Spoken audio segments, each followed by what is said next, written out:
Hello students, class 10। আশা করি তোমরা সবাই খুব ভালো আছো। তো আজ তোমাদের প্রথম পর্যায়ক্রমিক পরীক্ষা, তোমার ইতিহাসের তোমাদের প্রশ্নপত্র একটু দেখে নাও। ওকে, আচ্ছা, তো কী এসছে প্রশ্নপত্র একটু দেখে নাও। এবং তোমাদের লং প্রশ্ন তো সবকটাই কমন পেয়েছো।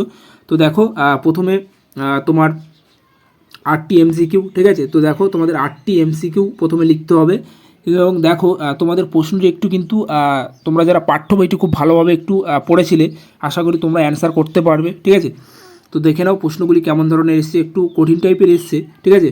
তো তোমরা যারা পাঠ্য বইটি খুব ভালোভাবে রিভিশন করেছিলে, আশা করি তারাই খুব ভালোভাবে অ্যান্সার দিতে পেরেছো। ওকে, আচ্ছা, তো প্রথমে দেখো, তোমার একের দাগের সঠিক উত্তরটি নির্বাচন করে লেখো, ঠিক আছে। তো প্রথমের প্রশ্নটি কী দেওয়া আছে দেখো, ভারতের কোন অঞ্চলের দেবী এবং দেবদেবীর পুজোর ছানার তৈরি মিষ্টি ব্যবহার করা হয়, ঠিক আছে। তো এটি কী হবে, উত্তরপ্রদেশ, গুজরাট, বাংলা, এটা হবে উত্তর হবে বাংলা, ঠিক আছে। এবং পরবর্তী দেখো, পাঞ্জাবের উট চালকদের গানকে কী বলা হয়, এটা হবে টপ্পা, ঠিক আছে, টপ্পা বলা হয়। আচ্ছা, পরবর্তী দেখো, তোমার একে বলে শুটিং গ্রন্থটি কে লেখেন, তোমরা জানো, এটি হচ্ছে তোমার সত্যজিৎ রায়ের লেখা।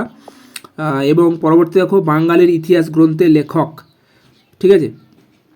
তো তারপরে দেখো, তোমার কলকাতা মাদ্রাসা প্রতিষ্ঠান করেছিলেন, তোমার খুব ভালোভাবে দেখে নাও। ওকে, আচ্ছা, তো তারপরে এফের দাগের প্রশ্নটি দেখো কি দেওয়া আছে, ব্রহ্ম সমাজ প্রতিষ্ঠান করেছিলেন কত সালে, এবং নব্য বেদান্ত প্রচারক কে ছিলেন। তো নব্য বেদান্ত প্রচারক ছিলেন তোমরা জানো স্বামী বিবেকানন্দ। এবং পরবর্তী কোল বিদ্রোহের নেতা কে ছিলেন, তো তোমরা জানো কোল বিদ্রোহের নেতা। ওকে, আচ্ছা, তো তারপরে দেখো, তোমার দুইয়ের দাগের যে প্রশ্নগুলি দেখো, যে কোনো 8টি প্রশ্নের উত্তর দিতে হবে অতি সংক্ষিপ্ত। কী কী প্রশ্ন এসছে একটু দেখো, দেখো প্রশ্নগুলি খুব ভালোভাবে একটু দেখে নাও। ওকে, আচ্ছা, তো দেখো একের দাগের এবং এ বি সি এবং ডি। ওকে, তো ই দাগের প্রশ্নটি একটু খুব ভালোভাবে দেখো। এবং পরবর্তী জি দাগে, এবং পরবর্তী দেখো, দুয়ের দাগের প্রশ্নগুলি দেখো, যে প্রথম অরণ্যায়ন কবে পাশ হয়, আশা করি তোমরা জানো, ঠিক আছে। এবং ওহাবি শব্দের অর্থ কী তোমরা জানো। তো ওহাবি শব্দের অর্থ হচ্ছে নবজাগরণ। এবং মেদিনীপুরের লক্ষ্মীবাই নামে কে পরিচিত ছিল, এটা হচ্ছে তোমার রানী রাসমণি, ঠিক আছে। আচ্ছা, পরবর্তী দেখো, তোমার তিনের দাগের যে কোনো 3টি বাক্যের উত্তর দাও, ঠিক আছে, 6টি। তো 2 নম্বরের 6টি প্রশ্নের উত্তর দিতে বলেছে, দেখো কী কী এসছে। দেখো, পরিবেশের ইতিহাস চর্চা, এটি তোমরা কমন পেয়েছো। এবং পাশ্চাত্য দ্বন্দ্ব বলতে কী বোঝায়, এটাও কমন পেয়েছো। তারপরে সোমপ্রকাশ পত্রিকার প্রধান আলোচনা বিষয় কী ছিল, এটিও কমন পেয়েছো। এবং কে কবে রামকৃষ্ণ মিশন প্রতিষ্ঠান করেন, তোমরা জানো। এবং তারপরে ইয়ং বেঙ্গল দ্বারা প্রকাশিত 2টি পত্রিকার নাম লেখো, ঠিক আছে।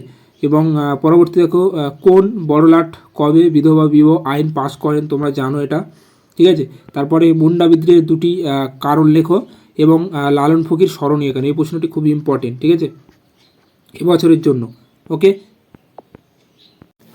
তারপরে তোমার 4এর দাগের দেখো, তোমার লং প্রশ্ন, ঠিক আছে, 4 নম্বরের বড় প্রশ্ন কী কী এসছে।